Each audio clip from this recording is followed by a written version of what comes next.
बिल्कुल मैम, ये बहुत ज्यादा जरूरी है क्योंकि अभी बात यहाँ पाकिस्तान की हुई। जैसे श्रवण ने कहा कि we can not stop them, वो भी एक एससीओ के ट्रेडिंग ब्लॉक के पार्टनर हैं, वो आएंगे क्योंकि वो मेंबर नेशन है। But then it is actually comparing apples with oranges. आए तो बहुत हुए हैं, आए तो नेपाल के भी हुए हैं, कोई एससीओ केवल 2-3 कंट्रीज का थोड़ी है, उसमें 10 कंट्रीज हैं, सब आए हुए हैं।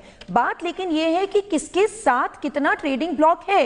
वेटेड एवरेज अगर हम स्टैट्स के हिसाब से चले, अगर हम नॉर्मल ट्रेडिंग रिलेशनशिप्स के हिसाब से चलें तो वेट किसका ज्यादा है। ये बात मद्देनजर है कि चाइना ने भारत के राष्ट्रपति को वो चिट्ठी भेजी, उन्होंने पाकिस्तान को वो चिट्ठी नहीं भेजी है। और जैसे कि आपने पिछले सवाल में भी पूछा था और कर्नल सिंह भी कह रहे थे, इंडिया बहुत बड़ा मार्केट है, ग्लोबल मार्केट, वर्ल्ड की सबसे बड़ी मार्केट है। जैसे मैंने पहले भी जिक्र किया था कि आज की डेट में जो आपका ब्रिक्स नेशन है, 50% ऑफ द वर्ल्ड पॉपुलेशन है, जिसमें मेजर पोर्शन इंडिया का है।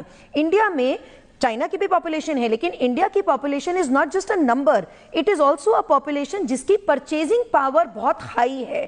परचेजिंग पावर हमारी कंट्री के लोगों की है। प्लस अब इंडिपेंडेंस डे पे लाल किले के बड़े मन से मोदी जी इसको अनाउंस करते हैं, माननीय प्रधानमंत्री जी, कि जीएसटी में रेट रैशनलाइजेशन होगा। तो जीएसटी रेट रैशनलाइजेशन होते ही परचेजिंग पावर लोगों के हाथ में और बढ़ेगी। और उस समय अगर आप डोमेस्टिक कंजम्पशन बढ़ाते हैं, उस समय आप जो स्वदेशी पे अब हमारा एक फोकस है, अगर हम make in India for the world के ऊपर फोकस हम करते हैं, क्योंकि मेक इन इंडिया प्रोडक्ट्स, जैसे कर्नल सिंह भी कह रहे थे, वो मजाक की बात तो अपनी जगह हो गई, बिल्कुल जब उनके मिसाइल्स गिरे तो that sends a message to the world. पूरे के एकदम ही स्टॉक मार्केट केम क्रैशिंग। उनके जो स्टॉक्स थे उन कंपनीज के, वो एकदम से इतने डाउनफॉल पे आए, बिकॉज वो एक इंडिकेटर होता है, market is an indicator of how good और बैड योर प्रोडक्ट्स आर।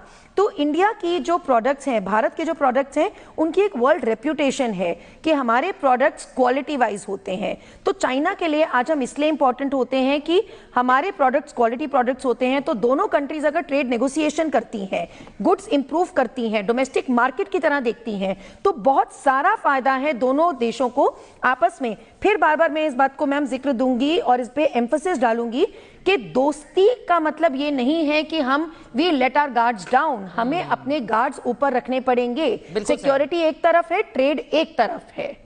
आप बिल्कुल सही कह रही हैं, we can't let our guards down.